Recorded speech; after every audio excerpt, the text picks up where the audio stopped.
Kasus suami yang dituduh membunuh istrinya yang sedang hamil menjadi semakin mengejutkan. Saya sedang duduk di sini pagi ini dengan kopi saya, memikirkan tentang harga perangkat lunak. Ini adalah Lee Gili di LinkedIn sebelum dia menjadi tersangka pembunuhan pada tahun 2024. Dia dijadwalkan untuk diadili bulan depan, tapi kemudian dia menghilang. Sekarang, pihak berwenang di seberang dunia telah menahannya. Bagaimana seorang pria bisa kabur ke luar negeri saat menghadapi dakwaan pembunuhan berencana? Kami sedang mengikuti kasus ini dipersembahkan oleh Law and Crime. Saya Chris Stewart.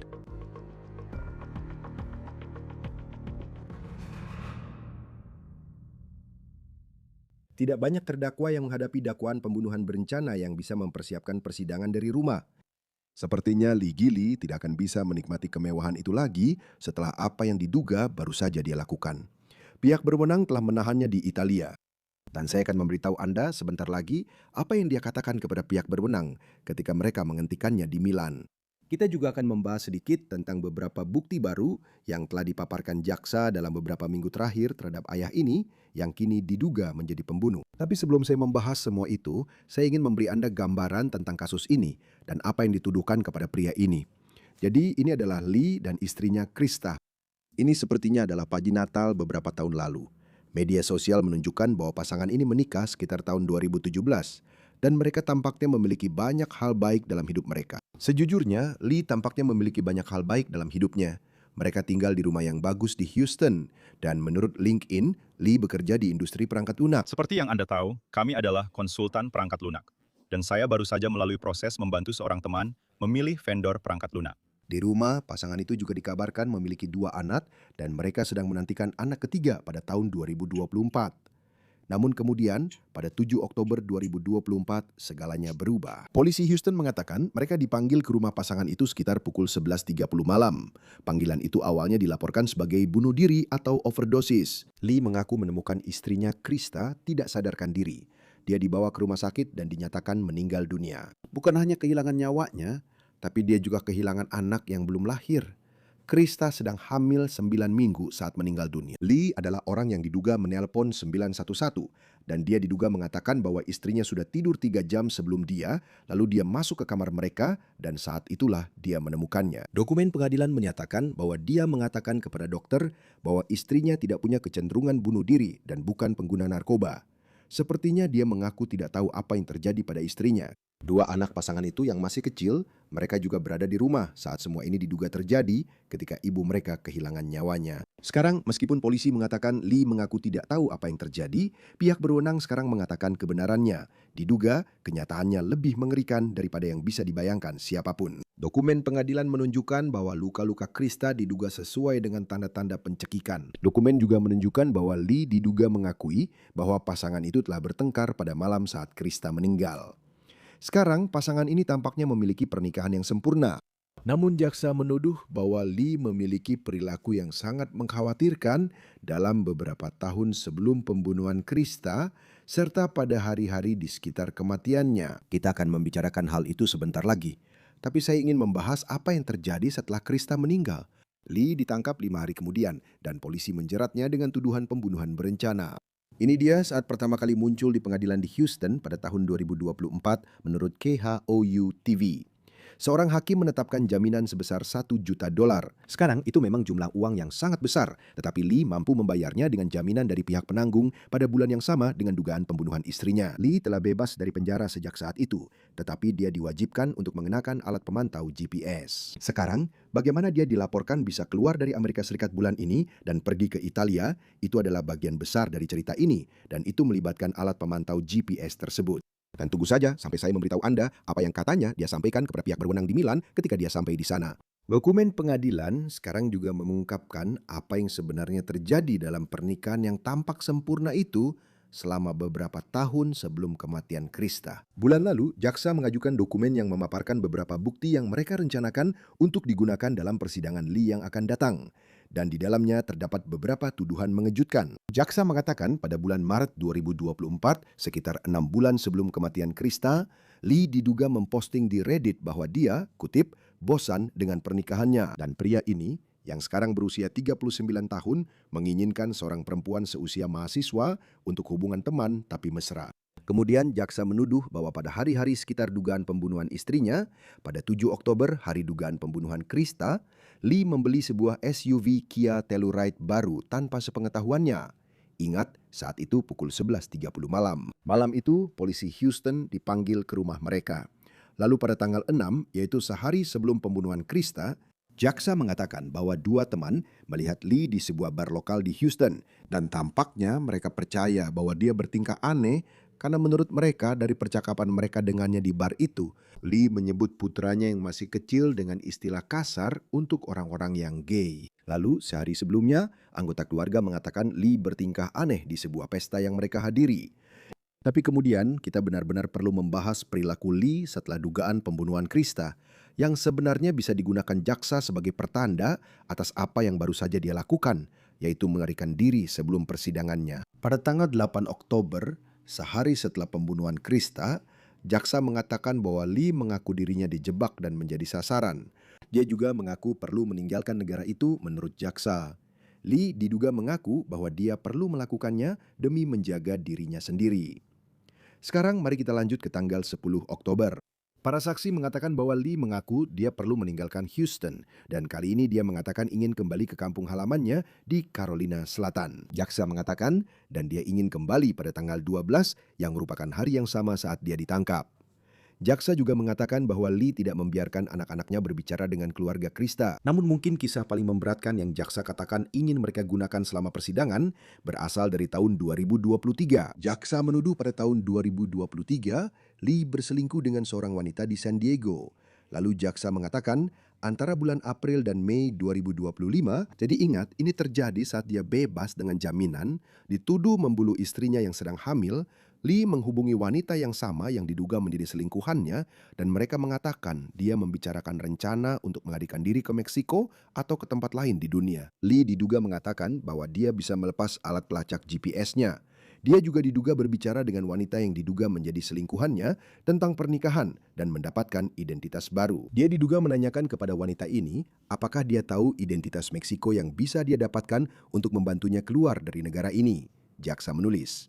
Sekarang penting untuk dicatat bahwa pada bulan yang sama ketika jaksa mengatakan komunikasi ini terjadi pada tahun 2025, Dewan Juri di Harris County, Texas mendakwa Lee atas tuduhan pembunuhan yang dapat dijatuhi hukuman mati dalam kematian istrinya. Jadi mari kita bicara tentang bukti sejauh ini. Ada hasil autopsi yang diduga menunjukkan bahwa Krista dicekik sampai mati. Lalu ada cerita-cerita yang menggambarkan seorang pria yang diduga tampak tidak bahagia dalam pernikahannya, tetapi juga tampak kehilangan kendali. Jadi sekarang kita berada di tahun 2026 dan pada tanggal 4 Mei, jaksa penuntut mengajukan dokumen yang menuduh Lee melanggar syarat jaminannya. Mereka mengklaim pada tanggal 1 Mei, pihak berwenang menerima peringatan dari alat pemantau GPS yang dikenakan Lee bahwa alat tersebut telah dirusak tepat setelah pukul 9 malam. Pihak berwenang mencoba menghubungi Lee dan mereka mengatakan mereka tidak bisa.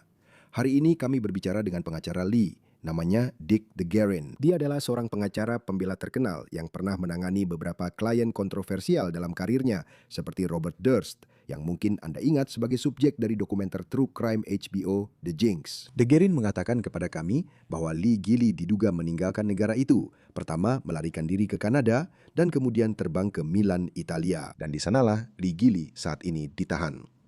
Sekarang, DeGuerin mengatakan kepada kami bahwa dia tidak yakin kapan kliennya meninggalkan Amerika Serikat. Dan dia juga mengatakan kepada kami bahwa dia sedang berusaha menghubungi Lee Gilley, tetapi sampai saat ini dia belum bisa berbicara dengannya. DeGuerin mengatakan kepada KPRC TV bahwa ketika Lee mendarat di Milan, pihak berwenang tampaknya tidak mempercayai informasi identitasnya. Dan pengacaranya mengatakan bahwa kemudian dia mengidentifikasi dirinya sendiri. Dan Lee mengklaim bahwa dia sedang dituntut secara tidak adil di Texas dan bahwa dia ingin suaka. Bagian yang menarik dari ini adalah alasan mengapa dia mungkin pergi ke Italia dibandingkan dengan negara lain manapun. Mengapa dia memilih pergi ke Italia adalah bagian menarik dari kasus ini yang akan kita bahas bersama tamu kita di sini sebentar lagi. Karena ketika Lee mendarat di Italia, dia diduga mengklaim bahwa dia terancam hukuman mati. Saya ingin Anda mengingat itu. Lee menghadapi dakwaan pembunuhan yang dapat dijatuhi hukuman mati. Tetapi DeGuerin mengatakan kepada KPRC bahwa jaksa tidak pernah menyatakan mereka menuntut hukuman mati dalam kasus ini. Tanggal sidang berikutnya untuk Gilley dijadwalkan pada 5 Juni. Bergabunglah bersama kami sekarang untuk membahas lebih lanjut tentang kasus ini dan proses pemulangan Lee Gili ke Amerika Serikat bersama Eric Fadis, pengacara pembela pidana. Selalu senang memiliki Anda di sini di Law and Crime. Jadi, Lee Gili, dia sedang ditahan di Milan, Italia. Ada banyak hal yang perlu dibahas tentang bagaimana dia bahkan bisa sampai ke Italia sejak awal. Tapi sekarang, bagaimana proses memulangkannya kembali ke Houston? Tentu, Chris. Jadi ini adalah proses ekstradisi yang cukup rumit. Ini akan melibatkan tidak hanya negara bagian Texas, tetapi juga kemungkinan pemerintah federal. Ini benar-benar semacam proses diplomatik, di mana pemerintah federal kita harus menghubungi Italia. Ada sejumlah persyaratan yang harus dipenuhi agar Italia bersedia mengekstradisi terdakwa kembali ke Amerika, kembali ke Texas. Jadi seperti yang saya katakan, itu adalah proses yang cukup rumit, dan saya membayangkan bahwa langkah-langkah sedang diambil untuk itu saat ini. Jadi pengacaranya memberitahu beberapa stasiun televisi lokal tentang bagaimana kejadian ini terjadi menurut pengetahuannya. Lee Gili pada suatu saat tidak jelas kapan dia terbang dari AS ke Kanada atau sampai di Kanada lalu dia terbang ke Italia. Dia sampai di pos pemeriksaan di Italia dan tampaknya ada sesuatu yang menurut otoritas Italia terasa aneh dengan identitasnya. Dan saat itulah dia mengatakan bahwa dia sedang dituntut secara tidak adil di Amerika Serikat dan dia ingin mengajukan suaka. Bagaimana hal itu? Dan kita sering membicarakan soal suaka akhir-akhir ini di berbagai bidang, terutama di ranah politik, bagaimana prosesnya berjalan. Tapi dalam situasi ini, bagaimana prosesnya ketika seseorang datang ke pos pemeriksaan di bandara dan mengatakan, saya ingin mengajukan suaka? Anda tahu, ada ambang batas yang lebih tinggi untuk suaka di sebagian besar negara daripada sekedar saya punya kasus pidana dan saya pikir saya dituduh secara tidak adil. Itu mungkin tidak akan cukup. Biasanya ada proses hukum formal di mana seseorang harus menyerahkan dokumen-dokumen, menunjukkan adanya penganiayaan. Seringkali ini berkaitan dengan penganiayaan terhadap kelompok etnis atau politik. Harus ada ancaman kematian atau cedera fisik serius. Semua hal ini harus didokumentasikan agar negara penerima dapat memproses permohonan suaka tersebut. Tapi intinya, datang begitu saja, lalu dihentikan dan mengatakan, "Hey, ada kasus terhadap saya yang menurut saya tidak benar," itu tidak akan cukup. Ya, jadi sekarang dia akan kembali, kami asumsikan, ke Amerika Serikat pada suatu waktu. Kita tidak tahu kenapa Italia menjadi tempat yang dia tuju, tapi sepertinya itu negara yang punya hubungan cukup baik dengan Amerika Serikat. Maksud saya, hambatan seperti apa? Saya rasa hambatan seperti apa yang akan dihadapi jika dia pergi ke Italia dibandingkan Anda tahu jika dia terbang ke Moskow, saya kira membawa dia kembali ke Amerika Serikat akan sedikit lebih sulit. Apa yang menurut Anda menonjol dari fakta bahwa itulah negara yang dia tuju? Ada beberapa poin penting tentang itu, Chris. Jadi begini, ada beberapa negara yang biasanya tidak mengekstradisi. Sejauh yang saya tahu, Vietnam adalah salah satunya. Jika seseorang pergi ke Vietnam, kemungkinan besar mereka tidak akan dipulangkan.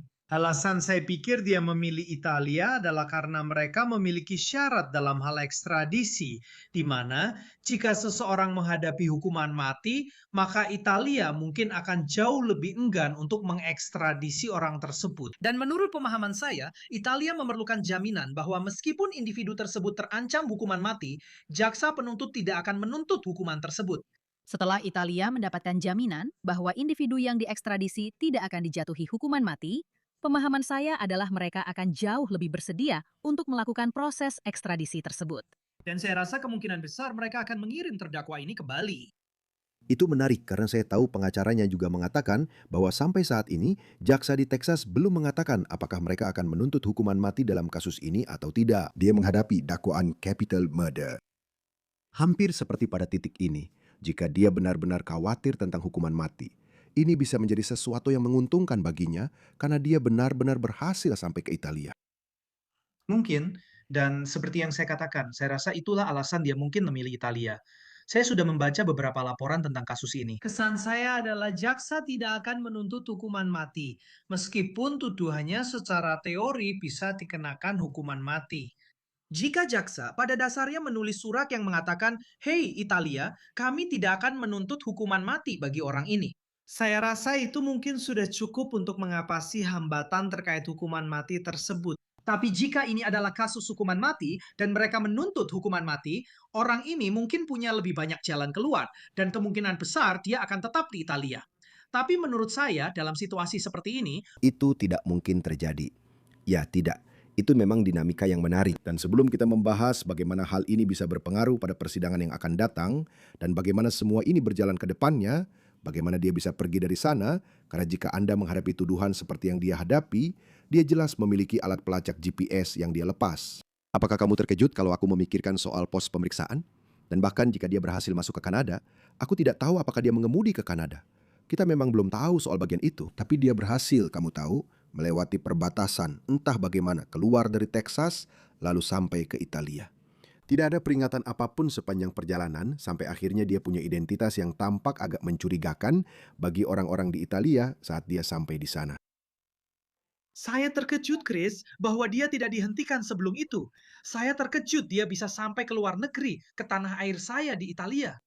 Kamu tahu, biasanya yang terjadi, terutama jika alat pelacak GPS dilepas, akan ada pemberitahuan yang dikirim ke pihak yang mengawasi hal itu. Seringkali surat perintah penangkapan untuk orang tersebut dikeluarkan dalam waktu yang sangat singkat. Dan kemudian ketika seseorang bepergian, terutama ke luar negeri, ada petugas yang memeriksa apakah ada orang yang masuk ke negara tersebut memiliki surat perintah penangkapan. Dan mereka seringkali dihentikan. Dengar, Chris, saya pernah punya klien yang sedang dalam masa percobaan dan bahkan tidak memiliki surat perintah penangkapan. Mereka hanya bepergian dan memiliki surat perintah pengadilan yang memberi izin untuk bepergian. Dan mereka dihentikan serta diperiksa dalam waktu yang cukup lama. Jadi fakta bahwa dia bisa sampai ke Italia itu cukup mengejutkan bagi saya. Ya, memang benar, karena saya tahu alat pelacak GPS itu sepertinya ada sesuatu yang terdeteksi sekitar jam 9 malam pada suatu malam. Tapi maksud saya, bahkan jika dia mengemudi untuk sampai ke sana, seharusnya itu sudah memicu semacam peringatan. Dan kemudian kamu akan punya cukup waktu untuk sampai ke sana untuk menanganinya. Sekarang dia sudah ditahan, pada akhirnya dia akan kembali. Jika dan ketika kasus ini dibawa ke pengadilan, bagaimana fakta bahwa pria ini menghadapi tuduhan-tuduhan ini dan tentu saja bukti-bukti yang akan kita bicarakan sebentar lagi, bagaimana semua ini mempengaruhi cara juri memandang dirinya. Kamu tahu, menurut saya ada dua kemungkinan sudut pandang, dua kemungkinan interpretasi. Satu dari jaksa penuntut, satu dari pembela. Jaksa penuntut akan mengatakan ini adalah kesadaran akan kesalahannya. Ini adalah seseorang yang tahu bahwa situasinya semakin terpojok terkait dengan tuduhan pembunuhan yang sangat serius. Dan mencoba kabur, mencoba melarikan diri, mencoba meninggalkan wilayah hukum. Jadi dia tidak ingin tertangkap karena dia tahu dia telah melakukan sesuatu yang salah dan dia tahu kemungkinan besar akan dinyatakan bersalah. Jadi itu menunjukkan bahwa dia sadar dirinya bersalah. Pihak pembela, seperti yang Anda sebutkan, pengacaranya, Dick DeGuerin yang sangat berbakat, dia adalah pengacara pembela terkenal, telah menyatakan bahwa alasan terdakwa meninggalkan negara adalah karena dia ketakutan. Dan Anda tahu, mungkin jika seseorang dituduh secara salah atas kejahatan paling serius, tidaklah aneh jika mereka merasa panik dan mungkin mencoba mengambil tindakan spontan, langkah-langkah mendadak untuk mencoba menghindari apa yang mereka yakini sebagai penuntutan yang keliru. Jadi semuanya akan bergantung pada interpretasi mana yang dianggap paling masuk akal oleh juri berdasarkan semua keadaan lainnya. Jadi saya tahu jaksa beberapa minggu yang lalu, mereka telah memasukkan dokumen yang memaparkan beberapa, saya kira, anekdot yang bisa mereka sertakan dalam kasus mereka melawan Lee Gilly.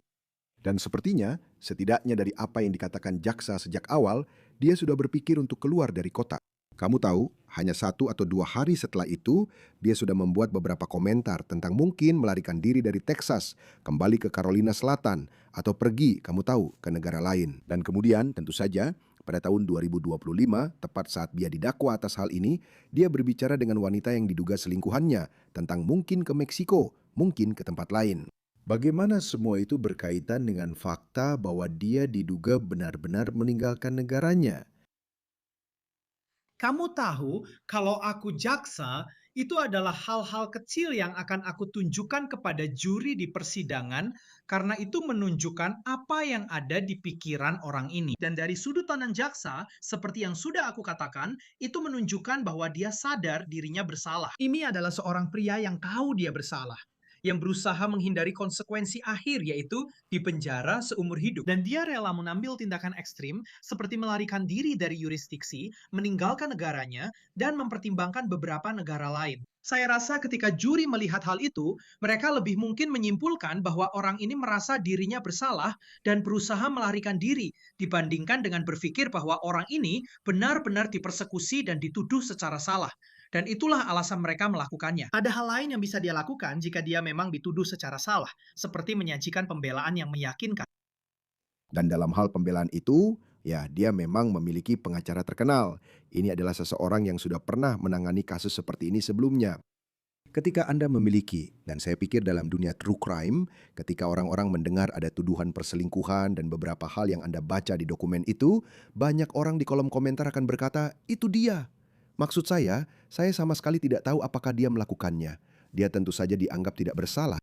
Tapi bagi seorang jaksa, ketika Anda memiliki itu, Anda tahu. Dan Anda bisa berkata, hey, di tahun 2023 ini adalah seseorang yang berselingkuh di belakang istrinya. Dan kemudian dia kembali untuk terus berbicara dengan orang ini. Seperti bagian perselingkuhan dalam kasus kekerasan dalam rumah tangga. Seberapa kuat bukti itu dalam kasus seperti ini? Kamu tahu, memang ada risiko, Chris, bahwa juri akan melihat itu dan berkata, apa motivasi orang ini untuk menyingkirkan istrinya?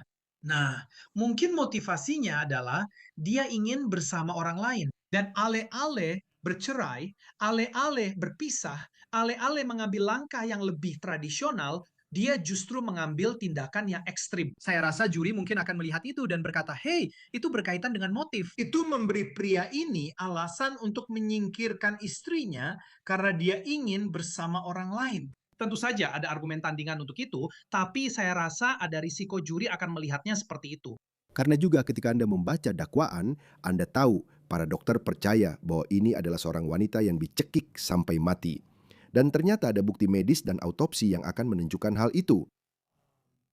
Lalu Anda tahu, saya penasaran untuk Anda sebagai pengacara pembela pidana ketika Anda menghadapi hal itu dan ada bukti medis. Karena ada bagian yang mengatakan seperti, lihat, mungkin dia bosan dalam pernikahannya, tapi itu tidak berarti dia membunuh istrinya. Ketika tampaknya dia dicekik sampai mati, bagaimana Anda membantah hal itu dalam membela klien?